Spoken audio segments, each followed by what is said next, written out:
Very good morning.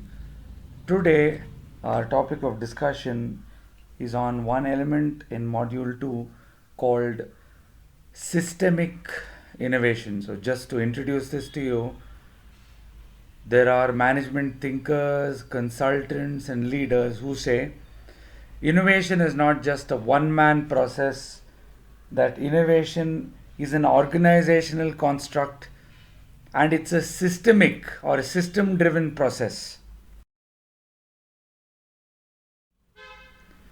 So please understand, initially it was a linear trajectory, meaning just one straight path from new knowledge to new product.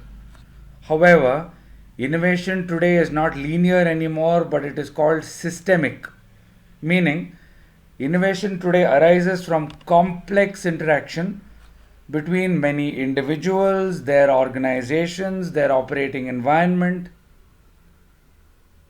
Many firms who today are really successful in realizing strong revenue pipelines and ROI from their technologies and innovations, what they do is they match technological development with expertise in other areas of business, such as enterprise wide business process management. It's very simple. When I say enterprise wide BPM, it means across a particular industry, across a particular company, across multiple verticals, you are innovating your business processes. Expertise in manufacturing, distribution, HR, marketing, customer service, R&D are all working hand in glove with technology to give rise to systemic innovation. Now, innovation can never be divisible. Good in parts is not good, is not of any use at all. An innovation system needs to work hand in glove with n number of departments. You can't do carpentry if you only have a saw, only have a hammer, or you have only one tool. It's when you put all those tools together in one kit that you invent. Advised a famous management guru by name Peter Drucker. So innovation used to be a linear trajectory, but now innovation is not linear. It's not relevant only to one department or one function. It is systemic. So you can see in the old method of innovation, you only had a technological process. Systemic innovation looks at the entire spectrum of business.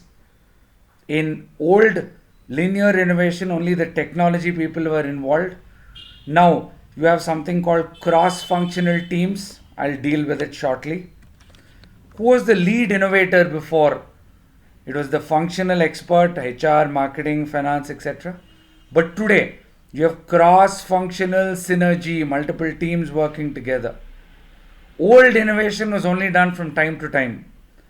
Today's systemic innovation is a continuous process. So, these are the 7 interwoven areas of systemic innovation. See, you have organizational innovation, strategy innovation, product innovation, marketing innovation, process innovation, technology innovation, and in the middle of it all, business innovation. Now, today's scenario, today's global economic, technological, and social scenario, your organization must and should survive and thrive. So, technology is growing across the globe. So, you're not going to survive in this new economy just by using technological innovation. Meaning, at all levels, to have better chance of success, organizations need to engage the energy, creativity, and intelligence of the whole workforce. You also need to involve other stakeholders like your customers, suppliers, investors, and the community at large to truly be a successful innovation driven organization. What is the need? See, the R&D function of the organization single-handedly cannot impact the bottom line, cannot lead to new business development, or only having one centralized creativity center cannot significantly impact the profitability.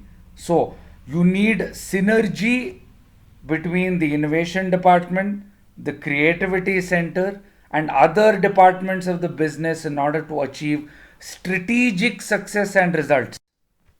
So please understand, you need to synergize between incremental and radical innovation. What is incremental innovation? Slow, steady, sure, step by step innovation. You try to increase your profits from quarter to quarter. Radical innovations, look at future growth, create new market niches. If you are striking a balance between radical and incremental innovations and developing an innovation portfolio, as you call it, this ultimately leads to market leadership. So, there is now a concept of an innovation team in an organization. These guys are strategically aligned, highly entrepreneurial in nature, very passionate, cross functionally excellent, able to work between departments, very synergistic, and highly committed towards innovation. So, you see, the cross functional innovation opens up the organization to new channels of thought, finds new business potential in white spaces. When I say white spaces, you have existing businesses, but then there are spaces in between existing businesses where you can bring in new innovations. This is what a cross functional innovation team is all about. So, in a cross functional innovation team, you have people from strategy, technology, engineering, design, manufacturing, finance, supply chain, sales and marketing, HR, and major suppliers, important customers can also be invited to be part of this cross functional innovation team. So, innovation inherently is a very cross functional process. You see, when different ideas meet, information comes together from different sources, you can bring innovations to the market in a much smarter manner and a quicker manner. Diverse ideas and opinions are very crucial in generating high quality solutions. Innovation in today's marketplace is the source of sustained competitive advantage because innovation depends on not just the individual expertise but the collective expertise of different employees across different teams.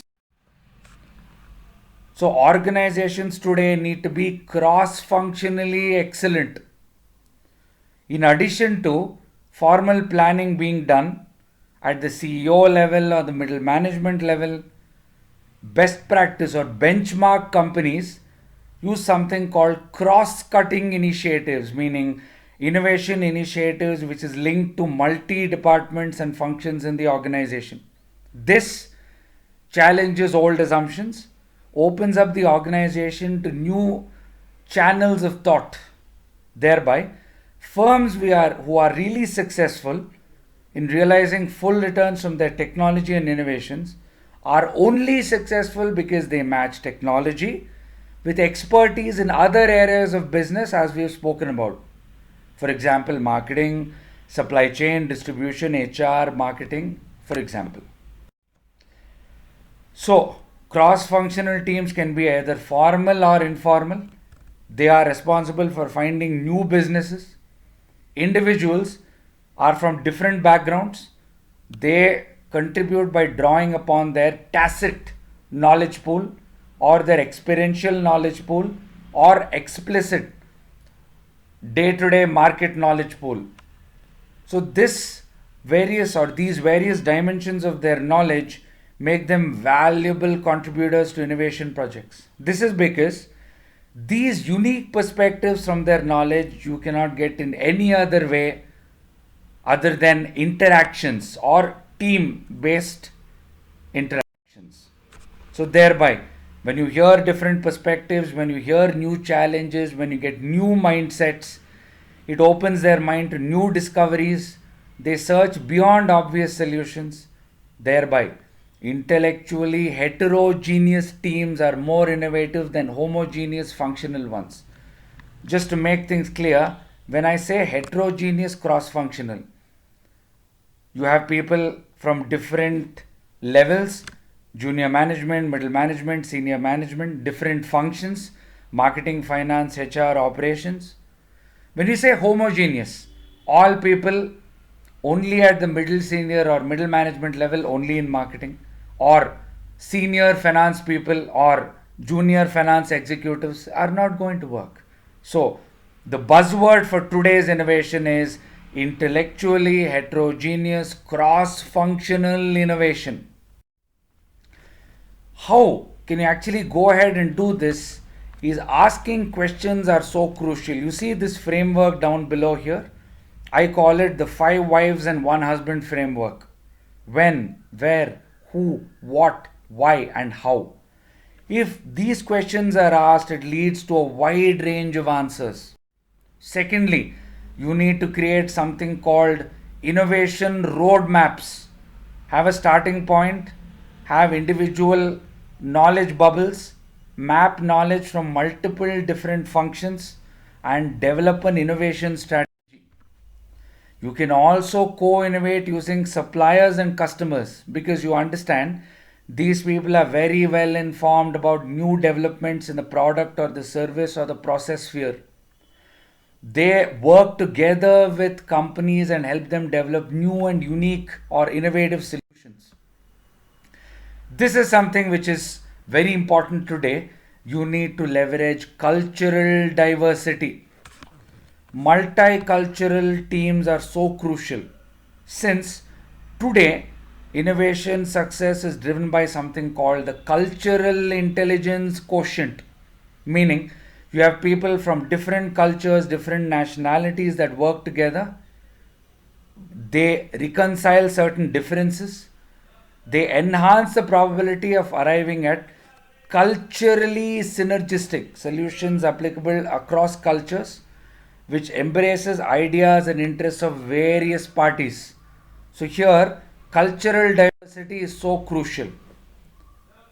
So, in a nutshell, this is a very brief talk on systemic innovation as to how organizations need to work together and develop a system that drives innovation. For everybody's information, this was an actual corporate consulting based presentation developed for all of you here today. So, these are insights and thoughts captured by actual companies like GE, General Electric, Ford Motor Company, SAP, Caterpillar Company, Larsen and Toubro. All are following these sort of structures and methodologies. With this, I conclude my talk for today. Thank you so much and have a great day ahead of you.